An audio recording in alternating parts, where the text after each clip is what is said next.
انسانوں کے عمل میں کوئی تبدیلی لا سکیں، یہ کام ہمیں کرنا ہے، آپ کو کرنا ہے۔ مقصد اب ہم شہرت کے پیچھے صرف بھاگ رہے ہیں۔ ہمارا مقصد صرف یہی ہے کہ اگر ہم نے شاعری کر لی یا ہم نے شاعری کی دنیا میں اگر ہم آ گئے تو ہم راتوں رات جو ہے مشہور ہو جائیں گے اور جی ہمارا نام ہو جائے گا، تو اس طرح نام کے پیچھے ہمیں نہیں جانا۔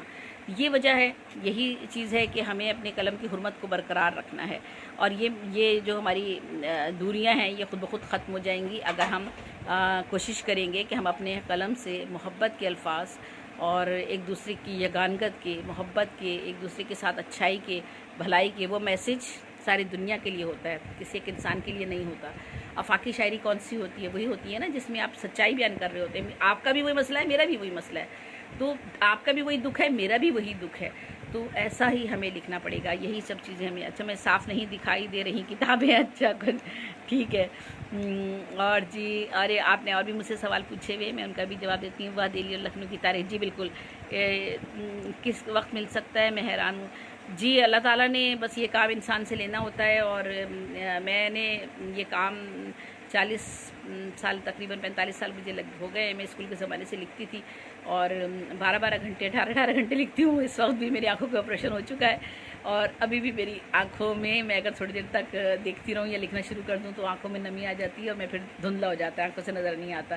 لیکن میں، ہڈیاں بھی جواب دے گئی ہیں، لیکن میں لیٹ کر لکھتی ہوں، 10 گھنٹے لکھوں، 8 گھنٹے لکھوں، گو کہ اب اللہ تعالیٰ نے میرا کافی کام مجھ سے کروا دیا ہے، ساری چیزیں میں نے سمیٹ لی ہیں، لیکن پھر بھی روزمرہ کی جو ہے وہ چیزیں آتی جاتی ہیں۔ اب وہ کیا جدا ہوا ہے کہ وحشت گزیدہ ہوں، اچھا یہ والی غزل، اچھا جی میں دیکھتی ہوں، یہ میں نے اگر نکالی ہے تو میں آپ کو ضرور سناتی ہوں۔ وہ کیا جدا ہوا ہے کہ وحشت گزیدہ ہوں، اور جی پاکستان میں اردو لے کر بہت کام ہوا ہے، ہندوستان ادیبوں کے حقوق کو کیا کرنا چاہیے؟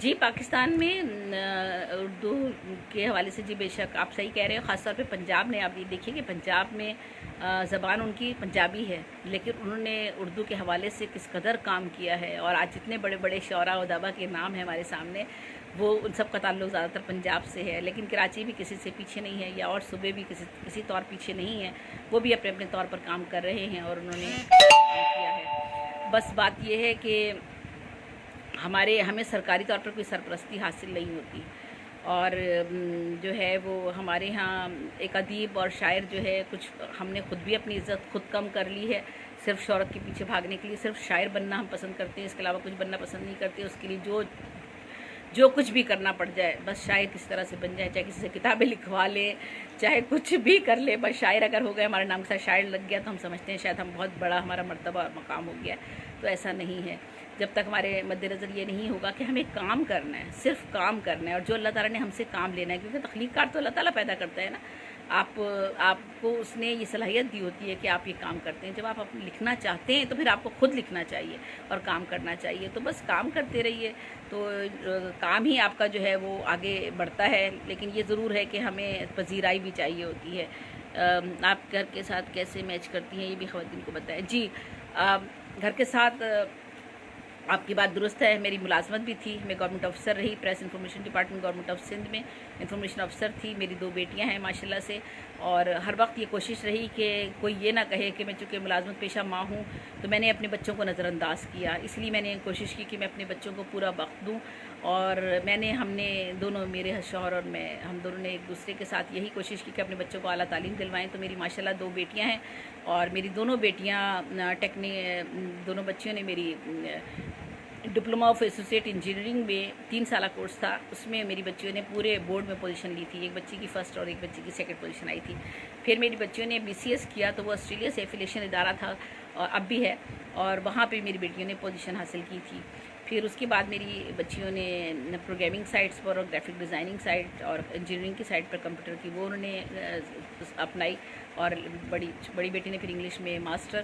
تو میں نے مطلب کوشش یہی رکھی، ہمارے گھر میں جو تھا ہر چیز کی ابتدا، چونکہ میرے والد ہمیشہ یہ ساری چیزیں میں نے اپنے گھر سے لی ہیں، میرے والدین، میرے باپ، میرے والد جو تھے ان کا ہمیشہ یہی تھا کہ بیٹا میں آپ کو مطلب ہمارے جو میں نے آپ کو بتایا کہ میرا تعلق دہلی سے تھا، تو ہماری دہلی اور انڈیا میں ہماری اتنی جائیدادیں تھیں، جو 99 سال تک ہمارے پاس اتنی جائیداد تھی